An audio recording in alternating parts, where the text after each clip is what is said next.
안녕하세요.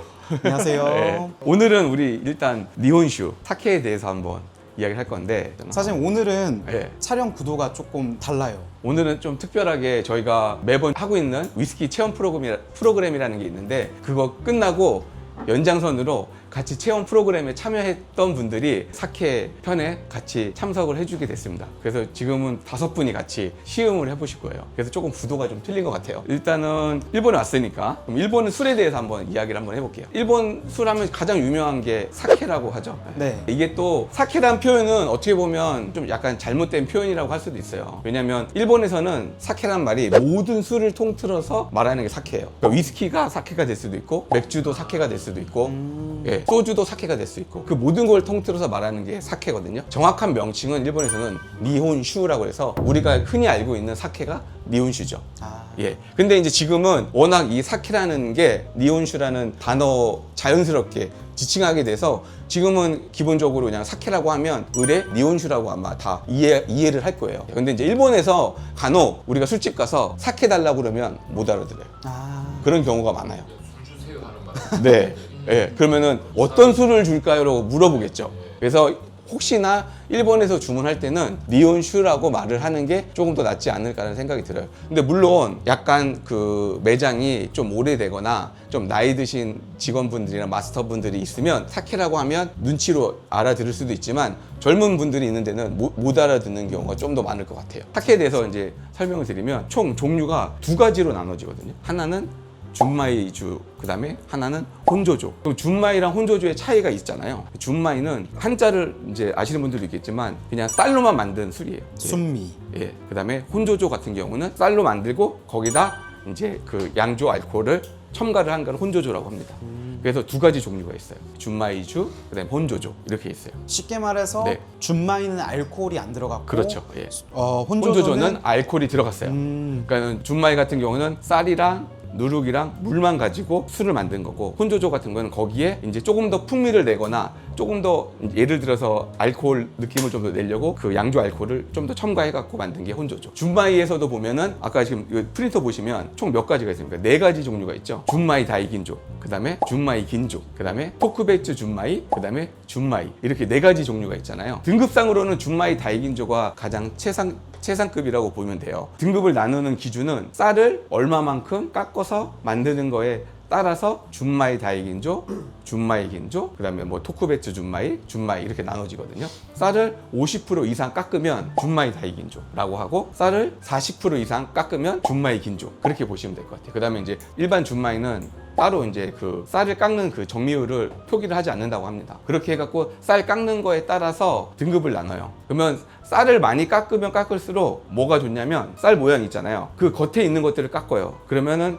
필요 없는 단백질이라든지 이런 것들을 다 전분이라든지 이거를 제거하고 정말로 술 만들기 좋은 것만 가지고 술을 만들어서 어떤 맛이 나냐면 부드럽고 산뜻한 향들이 날 거예요. 예, 그래서 이따 마셔보면 아시겠지만 그 준마이급에서는 과일 향들이 나요. 물론 다이긴주에서도 나긴 하는데 직관적으로 준마이급에서는 과일 향들이 더 많이 날 거예요 아마. 그리고 그다음에 이제 다이긴조, 이제 아까 말했죠 혼조조라고 있었잖아요. 혼조조는 등급이 총 4가지 다이긴조, 긴조, 토쿠베츠, 혼조조. 그래서 이것도 똑같아요. 쌀을 50% 깎으면 다이긴조, 그 다음에 쌀을 40% 깎으면 긴조, 그 다음에 쌀을 30% 깎으면 혼조조 그렇게 나눠집니다. 그래서 그냥 예를 들어서 사케를 고를 때 다이긴조다 하면 어쨌든 간에 등급에서는 최상 등급이잖아요. 그럼 이거는 그냥 쌀을 더 많이 깎았다라고 보면 될 것 같아요. 그 다음에 정미율이라고 하잖아요. 쌀을 얼마만큼 깎았냐는 거. 그게 라벨 뒤에 보면 일본에서는 정미보합이라고 하거든요. 근데 우리나라에서는 정미율이라고 하는데 보여드릴게요. 여기에 보면 이렇게 써있죠. 50% 이렇게 써있잖아요. 50%라고. 그러면 이건 아까 뭐였어요? 준마이 다이긴조거든요. 그러니까 쌀을 50% 이상 깎은 거예요. 그래서 이런 식으로 보면 라벨을 보면 써있어요. 쌀을 얼마만큼 깎았는지 다 표기가 돼 있으니까. 질문이 네. 있는데요. 지금 준마이 다이긴조 같은 경우에 네. 지금 얘가 50% 증류율이 나오잖아요. 네. 그러면 거꾸로 그거보다 더 수치가 높게 나오는 것도 있습니까? 그럼요. 50%가 한계. 아니에요. 이거를 1%로 만드는 술도 있어요. 0.85%도 네. 있어요. 네. 그러면 50% 이하는 다 똑같다고 취급을 하는데 카테고리를 준마이 그러니까 다이긴조라고 하는데 그 준마이 다이긴조의 기준이 50%. 50%. 예, 50% 예, 이상 깎으면 라인에 딱 걸리네. 그렇죠. 네. 예. 근데 아까도 말했지만 보면 그 밑에 써 있어요. 그러니까는 한국이랑 반대로 보면 되니까 예를 들어서 뭐 39% 써 있고 그러면 61%를 깎고 39%만 가지고 만든 거예요. 닷사이가 2, 3이 있고 39가 있고 45가 있거든요. 닷사이 2, 3은 쌀 100% 중에서 23%만 갖고 만든 거고 70% 깎은 거죠. 깎아서 만든 거죠. 예. 그래서 99%를 깎아서 만든 술도 있어요. 극단적으로 예, 그거는 몇 백만 원인가 몇 천만 원 하나? 그거 근데 그거를 그렇게 만드는데 엄청 오래 걸린다. 이게 쌀을 깎는데. 그래서 이거 우리가 이제 그 정미율을 보고 이제 쌀을 얼마만큼 들어갔는지를 판단을 해갖고 술을 고를 수가 있을 것 같아요. 그래서 쌀을 어쨌든 간에 많이 깎으면 깎을수록 만들기가 더 어렵고 그다음에 쌀이 더 많이 들어가니까 그 더 부드럽고 그다음에 이제 그 어떤 프루티아라든지 그런 과일 향들이 더 직관적으로 더 풍부하게 나는 것 같아요. 그 다음에 또 라벨을 보는 방법이 하나 있어요. 또 일본 그 사케를 보는 데 있어서 주도가 있고 산도라는 게 있거든요. 이건 뭘 처음 들어봤죠? 이런 건 들어봤겠죠? 뭐 준마이 다이긴주나 이런 건 들어봤는데 주도랑 산도는 아마 처음 들어본 것 같은데 주도라는 게 있어요. 주도는 플러스 마이너스로 표기를 하거든요. 플러스가 많을수록 드라이한 거. 그러니까 우리 이 카라구치라고 하죠. 맞습니다. 예, 알코올 맛이 더 나고 그 다음에 마이너스가 많을수록 스위트한 거. 단 거 그렇게 보면 돼요. 그래서 라벨을 봐서 나한테 맞는 술을 찾을 수도 있어요. 여기도 보면 지금 일본 주도라고 해서 플러스 4라고 돼 있고 그러면 플러스 4면 플러스면 뭐예요? 드라이한 거잖아요. 예. 그런 식으로. 예. 이거는 와인에 대입해서 하는 게 제일 빠를 것 같아요. 플러스면은 드라이 와인, 그렇지. 마이너스면 그러면은 스위트 와인. 그 일반적으로 와인에서는 드라이 와인이 가격적으로 볼 때는 좀 더 좀 고가 제품들, 네. 좀 더 상위 제품들이 이렇게 돼 있잖아요. 네. 스윗한 거는 좀 저가 제품이나 싸거나. 요거도 지금 그 기준이 이온슈도 똑같이 적용. 아니요, 그러진 않아요. 근데 이제 아까도 말씀을 드렸지만 쌀을 많이 깎으면 깎을수록 더 부드럽고 단맛도 나고 맛이 뭐죠? 좀 풍부해지고 그러거든요. 근데 우리가 아까 배웠잖아요. 다이긴주라는 게 있잖아요. 그럼 거기다 이제 이게 너무 가볍고 그러니까 일부러 알코올을 넣죠.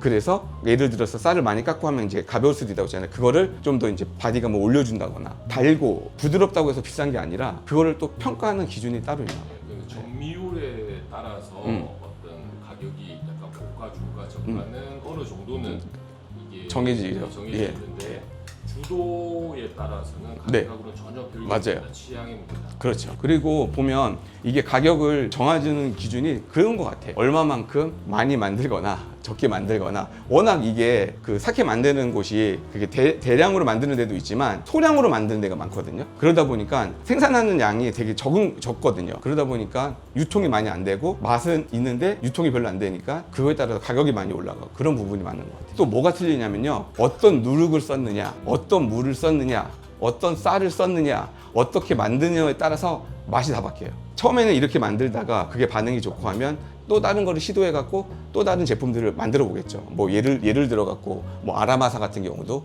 보면 종류들이 여러 가지가 있잖아. 그 아까도 방금도 얘기했지만 물도 되게 중요하다고 했으니까 그 아키타라든지 니가타 같은 경우는 북쪽 지방에 있어서 겨울에 눈이 많이 오고 하다 보니까 그 녹은 물 갖고도 만들기도 하고 또 그 눈에 숙성도 시키기도 해요. 그런 거에 따라서 맛이 다 바뀌기 때문에 뭐 어쨌든 간에 기준이 좀 비싼 거다 하면 어쨌든 간에 쌀을 좀 많이 깎으면 그만큼 쌀이 많이 들어가고 가공비가 많이 들어갔으니까 기본적으로 가격을 책정할 때 조금 비싸게 책정하지 않을까요? 그 다음에 산도라는 것도 있다고 그랬잖아요. 주도랑 산도를 볼 줄 알면 대충 이 술이 어떤 술이구나라는 거를 느낄 수가 있거든요. 산도가 예를 들어서 1 이하게 되면 가볍고 1 이상이면 무겁고 그럼 여기 보면은 산도가 1.6이라고 써 있잖아. 그러면은 높을수록 바디감이 많아요. 바디감이 있고 그 다음에 낮을수록 가볍고 그럼 이건 1.6이면 중간에서 조금 무거운 정도. 네. 그러네요. 네.